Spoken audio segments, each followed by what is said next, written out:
जय हिंद मित्रों, वंदे मातरम। मैं आशीष श्रीवास्तव, आप देख रहे हैं लाइव न्यूज़ अभी तक निम्बस न्यूज़ के साथ। मित्रों, जैसा कि आपको पता है कि अगर देखा जाए तो चुनाव आयोग द्वारा जो है चुनाव की जो है डेट या तिथियां भी घोषित कर दी गई है और हर जगह हर पार्टियां के हर नेता लोग अपने तरह से कमर कस चुके हैं चुनाव के युद्ध भूमि में, रणभूमि में कूदने के लिए। और हर पार्टियों के लोग एक दूसरे के पार्टी को तोड़ने के लिए भी खड़ी है। जैसे कि भाजपा में कांग्रेस के लोग जा रहे हैं, तो टीएमसी में कांग्रेस के लोग जा रहे हैं या बीजेपी से आ रहे हैं। उसी सिलसिले में एकदम अगर देखा जाए तो बनारस हॉट लाइन पे रहता है, क्योंकि बनारस जो है प्रधानमंत्री का संसदीय क्षेत्र है। वहाँ पे जिस पार्टी के व्यक्तित्व से मिलाने जा रहे हैं वहाँ के सुभाषपा के हैं, वहाँ के प्रदेश उपाध्यक्ष है और इनकी जो पार्टी के सुप्रीमो नेता हैं ओम प्रकाश राजभर जी, उनका गठबंधन भी हुआ है और उनके पुत्र को टिकट भी दिया गया है, अरविंद जी को। तो पूछेंगे कि हम अरविंद जी कहाँ से लड़ रहे हैं, किस क्षेत्र से लड़ रहे हैं और किस तरीके से बातें कर रहे हैं। तो मैं अपने आपको जो हमारे साथ पर्सनालिटी बैठे हुए व्यक्ति तो बैठे हैं, इनका मैं परिचय करा दूं।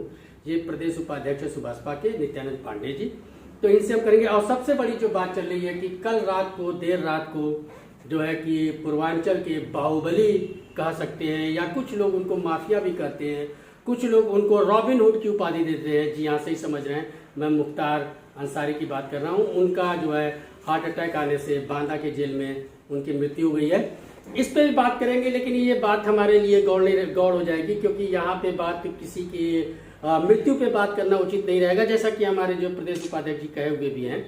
लेकिन इस पे सवाल करेंगे। सबसे पहले नेताजी, आप अपना परिचय दें हमारे लोगों को और होली की ढेर सारी शुभकामनाएं आपको और आपकी पार्टी को। यह आपको भी और पूरे देशवासियों को होली की ढेर सारी शुभकामनाएं। सबकी होली अच्छे से बीती, इसके लिए मैं कोट धन्यवाद देता हूँ। हाँ नेताजी, हमारा ये सवाल है कि अभी कल रात को, देर रात 11-12 बजे के बीच में एक बाहुबली व्यक्ति कहें, नेता कहें, माफिया कहें, अपराधी कहें, रॉबिन हुड कहें, क्या कहें समझ में नहीं आता उनके लिए, उनकी मृत्यु। तो क्या नेताजी लगता है आपको कि उनका मृत्यु होना जो हार्ट अटैक से, और वो भी जेल प्रशासन के अंतर्गत हुआ है, जेल में थे वो तब हुआ उनके साथ, तो लगता है नेताजी कि क्या ये कोई षड्यंत्र है उनको खत्म करने का? क्या इससे किसी भी पार्टी को, कोई भी पार्टी हो, चाहे विरोधी पार्टी हो चाहे सत्तारूढ़ पार्टी, उसको कुछ लाभ होगा? देखिए, सच बात ये है कि वो कानून की व्यवस्था है, कानून अपने हिसाब से अपना काम करता है। अब मरे हुए पे कुछ भी कहना कहीं ना कहीं सही नहीं होता। रही बात, वो विधायक भी रहे हैं, सांसद भी रहे हैं, उनका राजनीतिक बैकग्राउंड रहा पूरे परिवार का, तो इस नाते भाई सभी लोग पे दुखी भी हैं। ऐसा नहीं है कि नहीं उसको कहा जाए। एक राजनीतिक परिवार और नेता जिसे अब उनको कुछ भी कोई कहे, लेकिन नेता बनाती तो जनता है, जिताते हैं लोग, तभी तो वो विधायक थे, तभी तो वो सांसद थे। अब क्या है भाई, प्रशासन की व्यवस्था है, जेल में क्या स्थिति है, अब हम लोग वहाँ तो थे नहीं, या उसके विषय में हम क्या कर सकते हैं। सही। लेकिन अगर देखा जाए नेताजी, तो बनारस के ही अजय राय जी हैं जो कि कांग्रेस के प्रदेश अध्यक्ष है। इनकी भाई की भी हत्या, अजय राय के भाई की हत्या, जो अवधेश राय की हत्या जो है इन्हीं के द्वारा, कहा जाता है कथा कथित कर सकते हैं या तो कर सकते हैं कि इस पर 10 साल की उनको सजा भी हुई थी। लेकिन वो भी पार्टी गठबंधन की वजह से वो कुछ जवाब या कुछ जो है कोई भी वक्तव्य नहीं दे रहे अजय राय जी। तो ऐसा क्यों हो रहा है कि क्या पार्टी ज़्यादा बड़ी हो जाती है और जो है आदमी की जो उसको मारा है वो चीज़ें भूल के पार्टी ज़्यादा व्यक्तित्व में हो जाती है? देखिए, वो विषय अजय राय का, अगर आप हमसे पूछ रहे हैं तो भाई अजय राय जी अब किस पे क्या बोले। जिस आदमी से अदावत थी, अगर वो है ही नहीं, या फिर आप उसको ये ले सकते हैं कि एक राजनीतिक व्यक्ति हैं, एक पार्टी के प्रदेश अध्यक्ष भी हैं, वो उनका सब्जेक्ट है, उनको क्या बोलना है, नहीं बोलना है, क्या करना है, हम लोग उस पर कुछ भी नहीं बोल सकते। आप देख रहे हैं कि किस तरीके से नेताजी ये चीज़ें, मुख्तार अंसारी वाली इस चीज़ को जो है एक तरीके से जवाब न देते हुए हटना चाहते हैं, बचना चाहते हैं। इसमें कोई गुरेज भी नहीं है कि किसी मरे हुए व्यक्ति पर क्या वक्तव्य है, वो भी दूसरे पार्टी के। चलिए अब हम लोग जो है सब्जेक्ट की बात करें। नेताजी, आपकी जो पार्टी की गठबंधन जो है वो सरकार से हुई है, बीजेपी से हुई है, और कितने सीटें आप लोगों को सुभाषपा की मिली हुई है और कौन सी मिली हुई है और कौन प्रत्याशी वहां से खड़ा होगा? देखिए, हमको एक सीट अभी तक घोसी मिली हुई है, जहां हमारे पार्टी के राष्ट्रीय प्रमुख महासचिव जी अरविंद राजभर जी वहाँ प्रत्याशी है। पूरी टीम वहाँ लगी हुई है, हम लोग काम कर रहे हैं। संभवतः चुनाव तो निश्चित वो जीतने जा रहे हैं, क्योंकि घोसी क्षेत्र उनका कर्म क्षेत्र भी है और जो माहौल है घोसी का वो उनके पक्ष में है। चुनाव जीतने जा रहे हैं। अगर देखा जाए जैसे जिस हिसाब से आप बोल रहे हैं नेताजी, ये मैं नहीं कह रहा हूँ, ये एक सवाल बनता है इस पर कि जिस हिसाब से आप बोल रहे हैं कि वहाँ चुनाव जीतते जा रहे हैं, ऐसे ही जो है विधानसभा में भी देखा गया था कि ओम प्रकाश राजभर जी को वहाँ पे उतारा गया या कोई अपनी पार्टी उतारी गई थी। उन्होंने बोला था कि डंके की चोट पे हम लोग जो है वो जीत जाएंगे, लेकिन वहाँ हार गए। दारा सिंह चौहान भी हारे, वहाँ हार गए। तो क्या ऐसा नहीं लगता कि ये अतिशयोक्ति है कि हम वहाँ से 100% जीत रहे? देखिए, वो चुनाव दूसरा, वो उपचुनाव था और जनता का मन मिजाज होता है। लेकिन अभी अगर आप घोसी के दौरे पे जाइए, मेरे कहने से जाइए एक बार और जा कर के वहाँ टटोल के देख लीजिए कि घोसी का बच्चा बच्चा बोल रहा है। और निश्चित तौर से लोकसभा में हमारे राष्ट्रीय प्रमुख महासचिव जी जा रहे हैं इस बार, उसमें कोई संशय नहीं है। और वहाँ जो हमारा बीजेपी से गठबंधन है, बीजेपी के लोग भी साथ दे रहे हैं और हमारे कार्यकर्ता लगे हुए हैं। चुनाव फिर भी चुनाव होता है और चुनाव को चुनाव की तरह, चुनौती की तरह से देखना भी चाहिए। अगर ये चीज़ देखा जाए नेताजी कि जैसे कि आप लोग घोसी में लड़ रहे हैं और जितना आपका तय है, तो इसके दो फैक्टर होते हैं निकल के आते हैं। या तो आपके पार्टी ने कार्य इतनी उच्च क्वालिटी का किया हो, हाई डिफिनीशन पे काम किया हो या ग्रास रूट पे जाके काम किया हो, जिससे कि वहाँ के मतदाता एकदम श्योर हो कि हमको अरविंद जी को वोट देना है। या फिर बीजेपी की लहर में, एक सुनामी में, योगी और मोदी के सुनामी में आप स्वीप करेंगे। देखिए, दोनों बात, हमारा भाजपा से गठबंधन, हम और वो मिल के चुनाव लड़, दोनों लोग ताकत लगाए हुए हैं घोसी की सीट को जीतने का, और हम लोग चुनाव जीतेंगे, ये तय। यूपी की कितनी सीटों पे आपकी पार्टी जो है प्रभाव डालेगी चुनाव में, जीतने में या तो फिर हराने में? देखिए, हम जीतने हराने की जहाँ तक यूपी की बात हो रही है, हम यूपी की 80 सीट पे, चूँकि मेरे कार्यकर्ता हर लोकसभा सीट पे हैं, हर जिले में मेरे कार्यकर्ता हैं। पहले कभी ऐसा था जब पूर्वांचल में हमारी पार्टी रन कर रही थी, लेकिन आज के दौर में उत्तर प्रदेश का कोई जिला नहीं, कोई लोकसभा नहीं, कोई विधानसभा नहीं। उत्तर प्रदेश को छोड़िए, आप बिहार में चले जाइए, हम लोग 1-1 लाख की भीड़ पटना मैदान में लगा रहे हैं। तो हमारे जितने कार्यकर्ता हैं, जितने पार्टी के नेता हैं, जितने वर्कर हैं बूथ लेवल तक, वो हम लोग भाजपा के साथ मिलके रणनीति बना के पूरे 80 सीट जीतने का प्रयास करेंगे। जी, अच्छा नेताजी, ये देखा जाए जो कि आप पूरे यूपी में भ्रमण करते रहते हैं आप, तो कांग्रेस के साथ गठबंधन हुई सपा की, जो कि सपा गठबंधन, कांग्रेस को 17 सीटें दिया गया। अब एक तरीके से वो देख लीजिए तो परजीवी की तरह काम कर रहे हैं। परजीवी जो भी दान पत्र में डाल दे कांग्रेस की सीट, वो उस पर एक समझौता कर ले रहे हैं, ठीक है।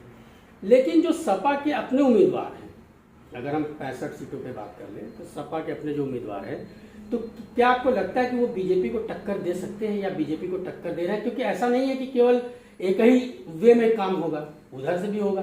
अच्छा, आप हमको इससे पहले भी एक गठबंधन था सपा और बसपा का जी, उससे बड़ा गठबंधन तो कांग्रेस सपा का नहीं है। आज कांग्रेस के पास एक विधानसभा में 5,000-6,000 वोट मिलता है, बाकी सपा को यही ना है उनके पास वोट, तो वो कहाँ टक्कर दे पाएंगे आप बताइए। जब सपा बसपा मिल करके से आगे के चुनाव में नहीं बीजेपी को हरा पाए, तो अब कहाँ वो टक्कर दे पाएंगे? कहीं आपको दिख रहा है, कहीं ऐसा कुछ ताकत दिख रही है जो कि बीजेपी का उन्होंने कोई सीट, आप किसी सीट की बात कर लीजिए, किस सीट पे कैसे हरा लेंगे? आज जनता बीजेपी के साथ खड़ी है। पिछड़ा, अति दलित, सामान्य वर्ग, बनिया वर्ग, जितने लोग एक साथ मिलके जितना वोट इस समय बीजेपी पा रही है, सबको मिला देंगे तो भी उतना वोट लोग नहीं पाते, तो कहाँ से हरा देंगे? वोट परसेंटेज में भी कांग्रेस के पाले में जितना, बीजेपी के पाले में जितना वोट है, ये सब लोग मिल करके भी बीजेपी को टक्कर नहीं देने की स्थिति। वो भी अब इस गठबंधन में जैसे राष्ट्रीय लोक दल, अपना दल, संजय निषाद जी, हम लोग बीजेपी के साथ खड़े हैं, उसके बाद ये लोग कहाँ टक्कर देंगे आप बताइए? नेताजी, ये मैं जानना चाहता हूँ आपसे कि राम मंदिर का मुद्दा जो है, जो राम मंदिर जो बना हम लोग के प्रभु श्री राम का, वो आपके चुनाव में विजय अभियान में कहाँ तक सार्थक है? देखिए, विजय अभियान में जहाँ तक बात है, भारत धर्म प्रधान देश रहा है बिल्कुल अनादिकालों से, और जहाँ तक भगवान राम की बात है, भगवान राम का इतिहास बहुत पुराना है, और पूरे भारतवर्ष का एक एक नागरिक भगवान राम को मानता है, उसमें कोई संशय नहीं। रह गई बात कि उसका फायदा राजनीतिक, तो निश्चित तौर से जो उस लड़ाई को लड़ा है, जो उस लड़ाई उसको उस आंदोलन में जो है शरीक हुआ है, उस आंदोलन को आगे बढ़ाया है और आज मंदिर का निर्माण हुआ है, तो जनता उसको तो मानेगी, तो उसका फायदा तो मिलेगा। जी बिल्कुल। लास्ट सवाल नेताजी, जो आप अगर देखें तो बीजेपी को एक तरीके से मान लिया जाता है कि ये हिंदूवादी पार्टी है, एक तरीके से देखा जाए तो माइंड सेटअप बना रहता है बीजेपी मतलब कि हिंदूवादी पार्टी। क्या आपको लगता है कि इस बार जो चुनाव हो रहा है यूपी में, वो विकास पे हो रहे हैं या राम मंदिर के मुद्दा को लेते हुए हो रहे हैं, या फिर सबका साथ, सबका विकास, सबका प्रयास, सबका विकल्प जो है इस तरीके की नारा है, इस पे हो रहा है, और उसमें सुभाषपा की कितनी भूमिका रहेगी सब समाज को जोड़ने की? देखिए, सुभाषपा खुद एक पार्टी है, वो अपने लेवल पे हम लोग हर समाज से जुड़े हुए हैं, कम या बेसी। बीजेपी भी एक पार्टी है, वो अपने हिसाब से हर वर्ग को जोड़ने का काम करती है। तो केवल धर्म ही मुद्दा नहीं हो सकता, विकास का मुद्दा है, इसलिए कि ये पूरा चुनाव विकास के मुद्दे पे है। सब सर्व समाज के हित को देखते हुए, गरीब कमजोर मजलूमों को देखते हुए, बहुत सारे बिंदु, एक बिंदु पे तो चुनाव हो नहीं सकता कि एक बिंदु पे सरकार बन जाए, क्योंकि देश की बात है, प्रदेश की बात है, तो देश और प्रदेश में बहुत से बिंदु ऐसे हैं जिन मुद्दों पे लड़ाई लड़ना पड़ेगा, या जिस बिंदुओं पे जो है चुनाव होता है कि इस पार्टी को अगर हम सत्ता में लाते हैं तो ये एक बिंदु जो है सही होगा। जैसे पहले था 370 धारा, बहुत सारी चीज़ है। जैसे आज आप विकास के मुद्दे पे देख लीजिए, सारे 4 लेनों को अभी इसी बनारस में देखिए, तो इसको कोई नेताजी यहाँ पे मैं रोकूंगा, जो मौके पे है उसको इग्नोर कोई नहीं करता। नहीं, अगर देखा जाए, आपने विकास की बात की, तो विकास क्या नीतीश कुमार नहीं कर रहे थे कि जो कि बीजेपी ने जाके वहाँ पे गठबंधन कर लिया? नीतीश कुमार ऐसा कौन सा बात था जो नहीं बोले थे?